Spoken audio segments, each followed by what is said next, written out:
పరిష్కారానికై మరో జనతా గ్యారేజ్ గా VVD news TV. మీది సమస్య మాది పరిష్కార అన్వేషణ. సంప్రదించండి వివిడి న్యూస్ టీవీ 9392388379. శ్రీశైలంలో యువతి ప్రాణాలను కాపాడిన పోలీసులు. శ్రీశైలంలో గుంటూరు జిల్లా తెనాలి మండలం కొలకలూరుకు చెందిన వెన్నెల అనే యువతి ప్రాణాలను సిఐజి ప్రసాద్ రావు నేతృత్వంలో పోలీస్ సిబ్బంది కాపాడింది. తన తల్లిదండ్రులకు అనారోగ్యం దృష్ట్యా చికిత్స కోసం లోన్ యాప్స్ ద్వారా 15,000 రూపాయలు ఆమె అప్పుగా తీసుకున్నారు. 5 రెట్లు ఎక్కువగా చెల్లించాలని వేధింపులకు గురి చేయడంతో శిఖరేశ్వరం నుంచి అటవీలోయలోకి దూకారు. రాత్రి నుంచి గాలించిన పోలీసులు సురక్షితంగా యువతిని కాపాడారు.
నిన్నటి దినం అనగా ఆదివారం సాయంత్రం 5 గంటలప్పుడు శిఖరం వద్ద ఒక అమ్మాయి కాంపౌండ్ వాల్ ఫెన్సింగ్ గోడెక్కి ఫారెస్ట్లో దూకిందని చెప్పేసి ఫోన్ ద్వారా సమాచారం రావడం జరిగింది.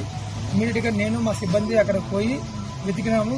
ఒక 1 అవర్ 2 అవర్స్ వెతికినా సరే ఏమి అమ్మాయి ఆచూకీ కానీ ఏమి కనబడలేదు మనకి. తర్వాత ఇమీడియట్గా ఫారెస్ట్ వాళ్ళకి అదేవిధంగా టెంపుల్ వాళ్ళకి కూడా సమాచారం అందించాం. నైట్ అంతా గాలించినా మనకేం దొరకలేదు. మార్నింగ్ మళ్ళీ 5 o'clock నుంచి అమ్మాయి గురించి వెతకడం ప్రారంభించాం. అలా 5 o'clock వెతికేటప్పటికి ఈ రోజు ఉదయం 11 గంటలకి అమ్మాయి దూకిన ప్లేస్ నుంచి సుమారు 2 కిలోమీటర్ దూరంలో ఫారెస్ట్ లో కనిపించింది. ఒక చెట్టు వద్ద ఉన్నది.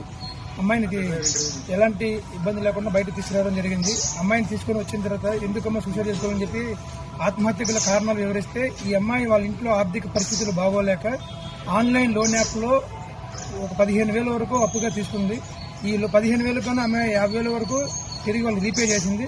అయినా సరే ఈ ఆన్లైన్ లోన్ యాప్ ఆమె వేధించడం వలన అది మానసికంగా ఇబ్బందులు తట్టుకోలేక అమ్మాయి సూసైడ్ చేసుకుందామని చెప్పేసి అక్కడి నుంచి దూకినట్టు చెప్పింది. ఆమె కుటుంబ సభ్యులకు ఇన్ఫార్మ్ చేయడం జరిగింది. అదేవిధంగా వాళ్ళ లోకల్ పోలీసులు తెనాలి 2 టౌన్ పోలీసులు కూడా సమాచారం అందించాం. వాళ్ళ అన్న వాళ్ళ అక్క వాళ్ళ నాన్న వాళ్ళు వస్తున్నారు. వాళ్ళకి కుటుంబ సభ్యులకు అమ్మాయిని అప్పగించడం జరుగుతుంది. మరిన్ని అప్డేట్స్ కోసం ప్రతి ఒక్క కుటుంబానికి ఉచిత ప్రకటనలు వచ్చే విధంగా మీకోసం మీ ముందుకు వివిడి న్యూస్ టీవీని ఏపీ ఫైబర్ నందు 99వ ఛానల్ మరియు యూట్యూబ్ నందు వీక్షించెదరు.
వివిడి న్యూస్ టీవీని తక్షణమే సబ్స్క్రైబ్ చేసుకోండి. నోటిఫికేషన్ కోసం బెల్ ఐకాన్ క్లిక్ చేయండి. మరిన్ని అప్డేట్స్ కోసం ప్రతి ఒక్క కుటుంబానికి ఉచిత ప్రకటనలు వచ్చే విధంగా మీకోసం మీ ముందుకు వివిడి న్యూస్ టీవీని AP5 నందు 99వ ఛానల్ మరియు యూట్యూబ్ నందు వీక్షించెదరు.